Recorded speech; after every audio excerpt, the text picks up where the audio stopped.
The US government there. Do remember, this is the US government backing India's request when it comes to the extradition.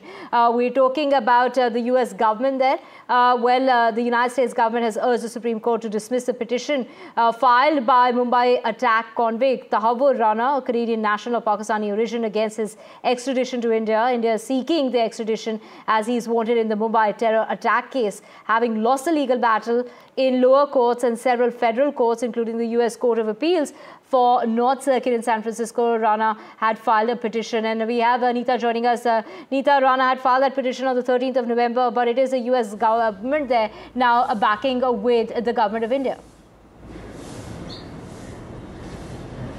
Absolutely. The government of US has made it clear that the charges that he has been charged under were not tried with. Interestingly, Tahavvur Rana had made a statement in the court. He had filed a petition in the court saying that he has already been charged with the same stances of cases in Chicago also, and the Chicago court had let him off on the same charges. But to this, the US government has now stated that same charges were not there in the Chicago court. In fact, a case of forgery was not there. He had used forged papers to open an office here, and he had given the same information to RBI also. So government of US has taken that stance, and it would be very interesting to see what is the outcome. Mind you, the Indian government has just informed Parliament that out of 178 most wanted accused who are in different parts of the world, almost 3/4 of them are in US of A, which includes Tahavvur Rana also and David Coleman Headley also. So about 78 of them are there in US, but this is the case, is going to be the test case, because